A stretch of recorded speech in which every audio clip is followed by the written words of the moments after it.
So there have been a ton of highly visible software supply chain vulnerabilities lately. And the latest is this Shai-Hulud worm. I probably totally butchered that name. Sorry about that.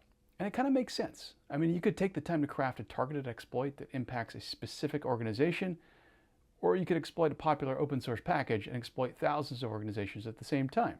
From a criminal hacker's perspective, that's a pretty obvious choice, which is why we need to pay attention. So in this video, I'm going to show you what you need to do to use open source packages safely. I'll show you how to prevent attacks that happen when a package maintainer's account is compromised, like what happened in Shai-Hulud, and I'll share a quick and dirty subagent that I created that you can use to test packages using Claude code. All right, let's jump in. NPM is the world's largest software registry. It allows developers to use open source packages in their code, and they do this so they don't have to reinvent the wheel every time. You shouldn't have to manually write code to do things like logging or parsing JSON or things like that. Now, here's the thing. It's someone else's code running on your machine. Sound familiar? That's the definition of remote code execution. But the difference is trust. We trust the code we intentionally use in our applications, but most people trust NPM packages that they shouldn't. We assume that the upstream developers are doing all the right things, but here's the thing, many of them aren't. There was a recent study done that found that only 9% of packages in their sample set were actually doing code reviews. So only 9% of the packages most people trust are fully vetting the code coming into their repository.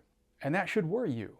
To me, it comes down to one key principle that I learned while I was at Amazon: ownership. So at Amazon, if you decide to use an external package, you owned it. You forked that code into an internal private package repository, and you had to make sure that the code was reviewed and secure. And you had to maintain it, which means when security fixes were released to the parent package, you had to code review and merge those changes into the private package. Once a package had an owner, other teams at Amazon could use it as well, but it had to be owned. Now, most people don't have access to the resources or the tooling we had available to us when I was at Amazon. So I want to give you a starting point you can use to avoid some of the issues we see popping up continuously. First, you've got to establish whether or not you trust the package. Don't just blindly trust something. You need to review the code for packages that you use.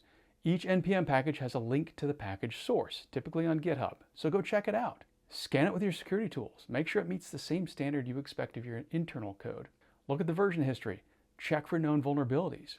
You can manually check the CVE database, or you can use free tools like NPM Audit or OSV Scanner, or you can just Google it. Make sure the version you are using doesn't have any known vulnerabilities. Next, maintain control. So you've just reviewed the code, put a lot of effort in, and you've determined you can trust that package at a specific version.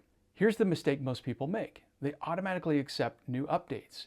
Now, I struggle to say this. I struggle greatly to say this because I see far too many engineering organizations who never update their packages. But there's a problem. If you blindly accept the updates, you could end up downloading malicious code.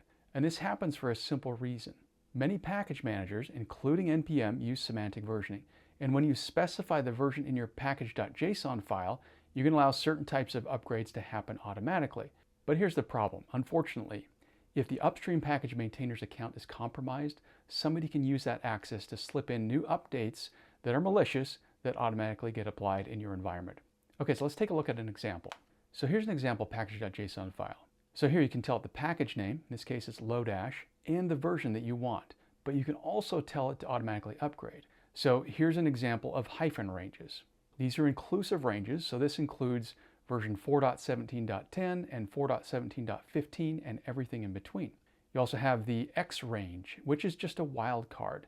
You can let it auto-apply any major, minor, or patch versions depending on where you place the X. So you can see here this would be a patch level version.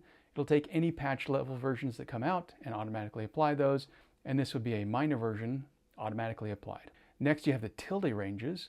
Tilde ranges can allow you to auto-apply patch level or minor level upgrades, as you can see here. And finally, caret ranges allow changes that don't modify the leftmost non-zero digit in the major, minor, or patch tuple. Are you confused yet? That was super confusing. And guess what? It gets worse. The packages you specify in your package.json file could contain one or more packages that they depend on.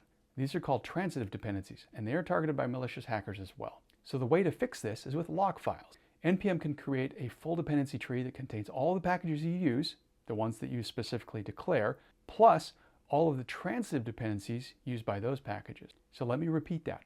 The package lock file locks the version in place for all of the packages you declare in package.json and for all of the downstream transitive dependencies. So let me show you an example. So here you can see our package.json file is 32 lines long. But if I look at the package lock file, it expands that out to almost 900 lines. It also provides a SHA-512 hash for the commit that corresponds to that version. That makes sure that if someone compromises the package maintainer's account, they can't slip in a malicious change without you knowing about it. So the best practice is to review packages before you use them, pin the version to the version you reviewed, and you do that by creating a package lock file and committing that to your source code repository. Now, I like to be optimistic, but let's be real for a minute. Most development teams are not going to do this. It takes a ton of time to review source code for packages and all of the dependencies used by those packages. So if you're in that camp, let me offer something that may help. I created a Claude code subagent that will evaluate packages for malicious behavior. And you can too, or you can just steal mine. I'll provide a link in the description. So let me show you how this works. Okay, so I launch Claude code in my project and ask a simple question. I want to check if the package Lodash at version 4.17.10 is safe for use in my project. And you'll see that it's going to pick up my npm security analyzer subagent and start to use that. Now as it goes, it's going to ask you some questions which you'll need to evaluate and confirm. And I'm going to let this complete and then we'll look at the output at the end. Okay, so as you can see, that took about just under 6 minutes to run, and it expended 75,000 tokens. But as you can see, this significantly shortened the time I'd need to review each package. Now, here's what's interesting. It comes out and it says, no, actually that's not safe for use.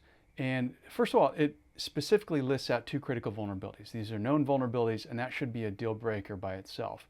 But then it goes on to tell you that the upgrade is safe. It maintains backward compatibility. So as you can see, this significantly shortened the time I'd need to review each package. Now there's a disclaimer here. There's some built-in limits.